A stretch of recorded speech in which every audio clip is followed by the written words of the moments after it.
I want you to picture two women sitting across from each other at a high school reunion in suburban Philadelphia. Both are 50 years old. Both have worked in healthcare administration for roughly 25 years. Both earn similar salaries, around $112,000 annually. Both raise two children. Both own homes in comparable neighborhoods. Linda has $185,000 in her retirement accounts. She contributes 6% of her salary to her 401k, just enough to capture her employer's match. Her house still has 14 years remaining on the mortgage. She hasn't thought seriously about retirement because it feels far away. 50 isn't old. She has time. Catherine has $220,000 in her retirement accounts, not dramatically more than Linda. She also contributes 6% to her 401k. Her house has 12 years remaining on the mortgage. Her financial position looks nearly identical to Linda's. 17 years later, both women are 67. Both have stopped working. Both are officially retired. Linda has $465,000 in retirement savings. Combined with Social Security benefits of $2,100 monthly, she can safely withdraw roughly $3,300 per month without depleting her savings prematurely. That's $39,600 annually to fund her entire life. After housing costs, utilities, healthcare premiums, and basic expenses, she has almost nothing left for travel, hobbies, or helping her grandchildren. She checks her account balance anxiously every month. She turned down her daughter's wedding destination because she couldn't afford the flight and hotel. She lies awake some nights doing math she doesn't want to do. Catherine has $1.2 million in retirement savings. Combined with Social Security benefits of $2,400 monthly, she can safely withdraw roughly $6,200 per month. That's $74,400 annually. She spent 3 weeks in Portugal last fall. She's planning to help with her grandson's college fund. She doesn't check her account balance because she doesn't need to. The math works. She sleeps soundly. Same starting point at 50, same careers, same incomes. Radically different outcomes at 67. The divergence didn't happen because Catherine got lucky with investments. It didn't happen because she received an inheritance. It didn't happen because she earned dramatically more money. The divergence happened because of specific decisions Catherine made between 50 and 67 that Linda didn't make. Decisions that seemed small at the time. Decisions that compounded into a $735,000 gap over 17 years. This is what most people misunderstand about their 50s and 60s. They assume the trajectory is locked in by 50. They assume whatever they've accumulated by midlife is roughly what they'll retire with, plus some growth. They assume the big wealth-building years are behind them. The opposite is true. Your 50s and 60s are not the epilogue to your financial story. They're the climax. More wealth gets built or destroyed in these 17 years than in any comparable period of your life. The decisions you make between 50 and 67 have more impact per year than decisions made at any other age. Today, I'm going to show you exactly why your 50s and 60s carry this outsized importance. The specific decisions that separate comfortable retirement from stressed retirement, and what you can do right now, regardless of your current age or savings level, to ensure you end up on the right side of this divide. If you're in your 50s or 60s,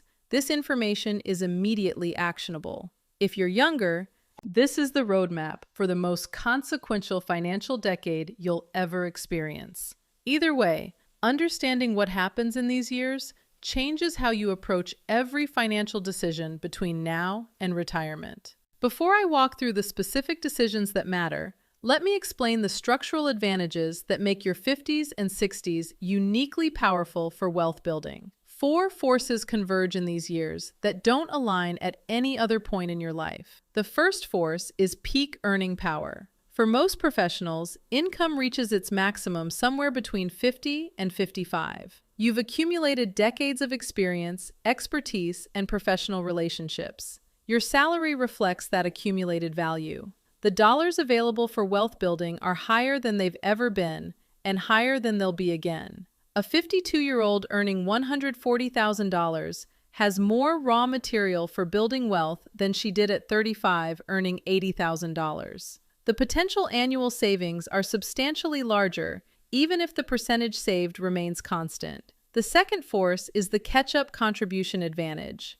The tax code explicitly favors people over 50 with enhanced retirement contribution limits. In 2026, the standard 401k contribution limit is $23,500. But if you're 50 or older, you can contribute an additional $7,500 annually, bringing your total to $31,000. For people aged 60 through 63, a super catch-up provision allows an additional $11,250 on top of the standard limit, bringing the total potential contribution to $34,750 annually. Roth IRA limits follow a similar pattern. The standard limit is $7,000, but people 50 and older can contribute $8,000. These enhanced limits exist because legislators understand that many people reach their 50s behind on retirement savings. The catch-up provisions create a legal pathway to accelerated accumulation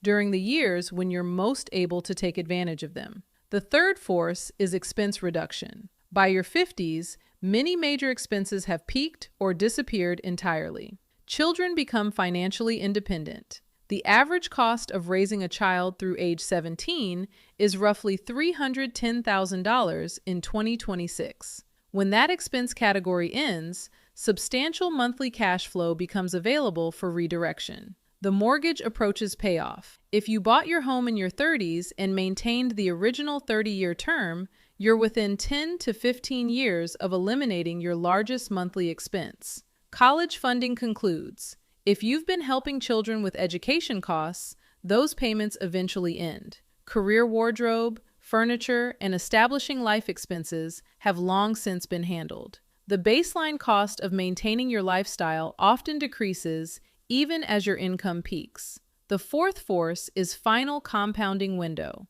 This is the force most people underestimate. At 50, you have 15 to 17 years until traditional retirement at 65 to 67. That's enough time for money to roughly double at historical market returns. A dollar invested at 50 becomes approximately $2.75 by 67 at 7% annual returns. This isn't the 40-year compounding window available to a 25-year-old, but it's substantial. Someone who increases their savings rate dramatically at 50 still has time for compound growth to multiply their efforts. The person who dismisses these years as too late to matter has fundamentally misunderstood the math. 15 years of aggressive saving and investing, combined with catch-up contributions and reduced expenses, can transform a concerning retirement outlook into a comfortable one. Now let me show you the specific decisions that Catherine made and Linda didn't, because these decisions explain the $735,000 gap between them.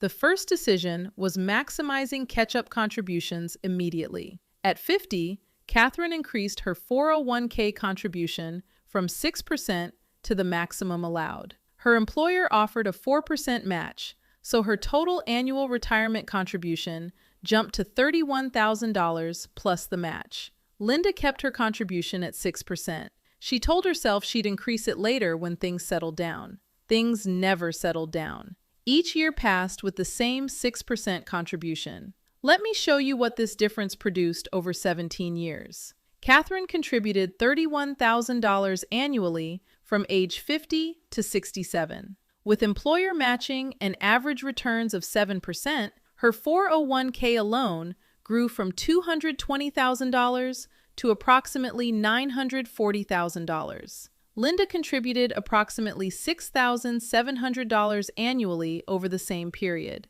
Her 401k grew from $185,000 to approximately $420,000. The contribution difference alone accounts for roughly $520,000 of the gap between them. Catherine didn't earn more money. She directed more of her existing earnings toward retirement. The second decision was eliminating the mortgage before retirement. At 52, Catherine refinanced her mortgage to a 15-year term. Her payment increased by $400 monthly, but she would own her home outright by 67. Linda kept her 30-year mortgage. The lower payment felt more comfortable. She planned to keep paying through retirement. By 67, Catherine's housing costs dropped to property taxes and insurance, roughly $800 monthly. Linda still pays $2,200 monthly on her mortgage, with 7 years remaining. The difference in monthly cash flow is $1,400. Over the course of retirement, Catherine will spend approximately $16,800 annually on housing. Linda will spend approximately $26,400 annually until her mortgage is paid off, then drop to the same $800. But the advantage extends beyond cash flow. Catherine's home equity is fully accessible. If she ever needs to downsize or relocate, she can sell and capture the entire value. Linda's equity is partially trapped in ongoing mortgage payments. The mortgage decision seems small at 50. By 67, it fundamentally shapes retirement quality of life. The third decision was strategic Social Security timing. Catherine delayed claiming Social Security until age 70. For each year you delay past full retirement age, benefits increase by approximately 8%. Delaying from 67 to 70 increased Catherine's monthly benefit from $2,100 to $2,600. Linda claimed at 62, the earliest possible age. She wanted the money immediately. Her benefit was permanently reduced by 30%, dropping from $2,100 to $1,470 monthly. The difference is $1,130 monthly, or $13,560 annually for the rest of their lives. If both women live to 85, the Social Security decision alone creates a gap of approximately $244,000 in lifetime benefits. Linda made the common mistake of viewing Social Security as free money she should claim immediately. Catherine understood that Social Security is longevity insurance, and maximizing that insurance required strategic patience. The fourth decision was healthcare bridge planning.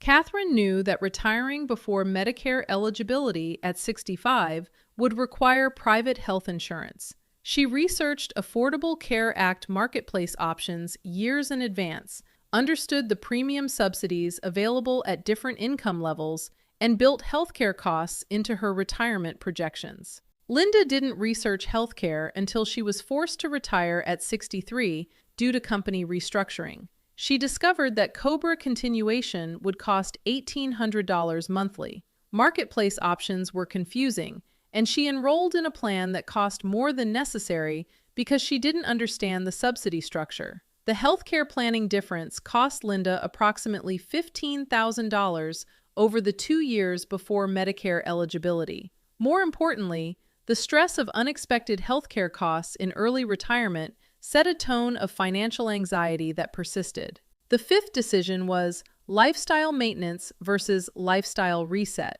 When Catherine's children became financially independent, she didn't increase her standard of living.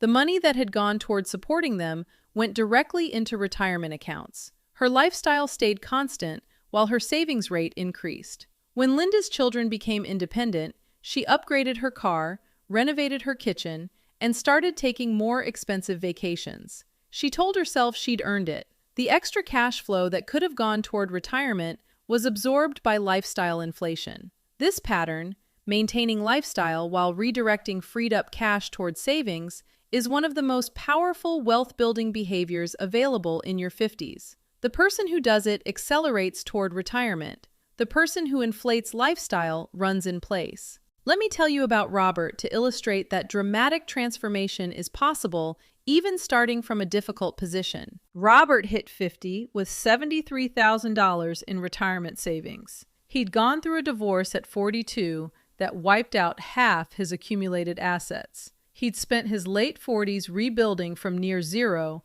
while paying child support.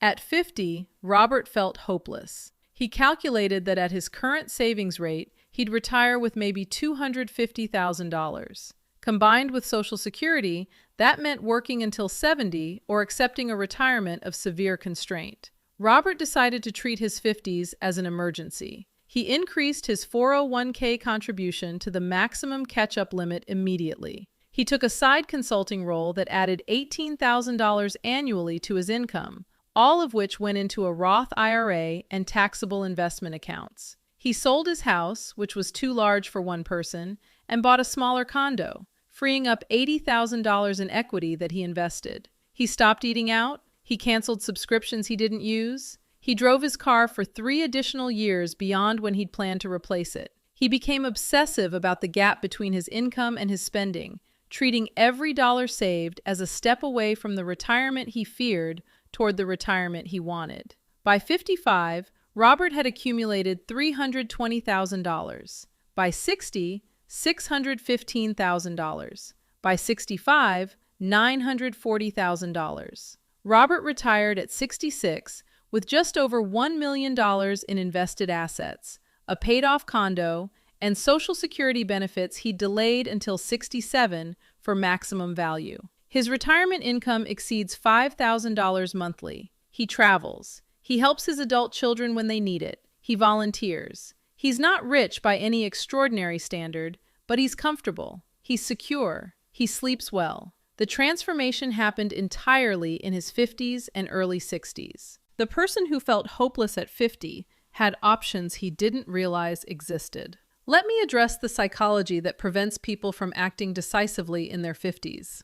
The most common barrier is the assumption that it's too late. People look at their retirement accounts, compare them to what they should have accumulated, and feel defeated. They assume the gap is unclosable. This assumption ignores the catch-up contribution advantage entirely. The person who contributes $31,000 annually from 50 to 65 contributes $465,000 in principal alone. Add employer matching and compound returns, and that 15-year period can realistically add $700,000 to $900,000 to a retirement account. That's not catching up to someone who started at 25 and saved consistently, but it's dramatically better than the alternative of giving up. The second barrier is lifestyle attachment. By 50, people have established patterns of living that feel essential rather than optional. The house feels right-sized even if it's larger than necessary. The cars feel appropriate even if less expensive options exist. The vacations feel earned even if they're depleting potential retirement savings. Changing these patterns requires acknowledging that past choices may have been mistakes. That acknowledgement is painful. Many people avoid it by convincing themselves that their current lifestyle is non-negotiable. But lifestyle is always negotiable. The question is whether you negotiate it now, on your terms, with time remaining to redirect the savings, or later, when retirement forces negotiation under worse conditions. The third barrier is timeline distortion. 15 years feels like a long time at 50. Retirement feels distant, abstract, someone else's problem. Then suddenly you're 60, then 63, then 65. The years collapse. The thing that felt far away is now imminent. Decisions that could have compounded for a decade can now only compound for 2 years. The timeline distortion is why people wait too late. Each year feels like it contains plenty of time for action next year, until the years run out. Let me give you specific guidance based on where you currently stand. If you're in your early 50s with retirement savings below $150,000, you're behind. But the situation is not hopeless. You have 15 years of catch-up contributions available. You have time for compound growth to work. You have the opportunity to make dramatic changes to your savings rate. The priority is increasing contributions immediately to the maximum catch-up level. If you can't reach that immediately, increase by at least 3% of salary now and add another 2% every 6 months until you're maximized. Redirect any windfall, bonus, or inheritance directly to retirement accounts. Eliminate any expense that isn't essential to your well-being. The next 5 years should feel like a financial sprint, not a comfortable jog. If you're in your early 50s with retirement savings between $250,000 and $500,000, you're within striking distance of a comfortable retirement. The goal is crossing the $1 million threshold by your late 60s. Continue maximizing contributions. Eliminate mortgage debt before retirement by refinancing to a shorter term if necessary. Maintain your current lifestyle without inflation, even as your income potentially increases. Every dollar freed up from expense reduction should flow to retirement accounts. The compounding of your existing base plus aggressive new contributions can realistically produce over $1 million by 67. If you're in your late 50s approaching 60, the timeline has shortened, but the catch-up contribution advantage has increased. The super catch-up provision for ages 60 through 63 allows contributions of $34,750 annually to a 401k. This is the aggressive savings window. If you haven't maximized contributions before, do it now. If you have savings outside retirement accounts, consider whether a Roth conversion strategy makes sense given your current tax bracket and expected retirement bracket. Plan for the healthcare bridge between retirement and Medicare. Model different Social Security claiming strategies to understand the trade-offs between early claiming and delayed claiming. If you're in your 60s and planning to retire within 5 years, the decisions you make now have immediate impact on your retirement quality of life. Delay Social Security if financially viable. Each year of delay between 67 and 70 increases benefits by 8%, a guaranteed return that exceeds almost any safe investment. Plan your retirement budget in detail based on actual expected expenses, not vague assumptions. Understand Medicare enrollment requirements and supplemental coverage options. Consider part-time work in early retirement, not out of financial necessity, but as a bridge that allows your portfolio more time to grow before heavy withdrawals begin. If you're already retired and recognizing yourself in Linda's story, focus on what remains controllable. Housing adjustments can free up significant capital and reduce ongoing expenses. Part-time work, even at modest wages, dramatically reduces portfolio withdrawal rates. Healthcare optimization can save thousands annually. The situation may not be ideal, but it's rarely as fixed as it feels. Let me walk you through the complete financial picture of what the 50s and 60s can produce when used intentionally. Consider someone who reaches 50 with $200,000 in retirement savings and decides to maximize the opportunity ahead of them. From 50 to 59, they contribute $31,000 annually to their 401k. Their employer matches 4% of their $130,000 salary, adding $5,200 per year. Total annual contributions, $36,200. Over 10 years with 7% average returns, their retirement accounts grow from $200,000 to approximately $730,000. From 60 to 63, they take advantage of the super catch-up provision, contributing $34,750 annually. With employer match, total annual contributions reach $39,950. Over 4 years with 7% average returns, their retirement accounts grow from $730,000 to approximately $1.1 million. From 63 to 67, they maintain maximum catch-up contributions while their portfolio continues compounding. By 67, their retirement accounts exceed $1.4 million. This person started at 50 with a concerning $200,000. Through aggressive but legally available contributions, combined with reasonable market returns, they accumulated $1.4 million by 67. The Social Security decision compounds the advantage. Delaying until 70 adds approximately $800 monthly to their benefit. Combined with the $1.4 million in assets, their retirement income exceeds $80,000 annually. They're not just comfortable, they're wealthy. The same person who gave up at 50, who assumed the trajectory was locked in, who contributed only enough to get the employer match, would reach 67 with perhaps $500,000. Their retirement income would be roughly half what aggressive action produced. The gap between these two outcomes, nearly $900,000 in assets and $40,000 in annual retirement income, was created entirely by decisions made after 50. Nothing about their 20s, 30s, or 40s determined this outcome. Only what they did with their 50s and 60s. The couple from the beginning of this script, Linda and Catherine, made their choices years ago. Linda's choices can't be undone. Catherine's advantages are locked in. But the person watching this video is not Linda or Catherine. The person watching this video still has choices to make. If you're 50, you have 17 years. That's enough time to transform everything. If you're 55, you have 12 years. Still enough time for meaningful change. If you're 60, you have 7 years. Enough time for aggressive action to significantly improve your position. If you're 65, you have choices about Social Security timing, healthcare optimization, and part-time work that will shape the next 30 years of your life. The question is not whether you have time. You have time. The question is whether you'll use it. The trajectory that feels locked in is not locked in.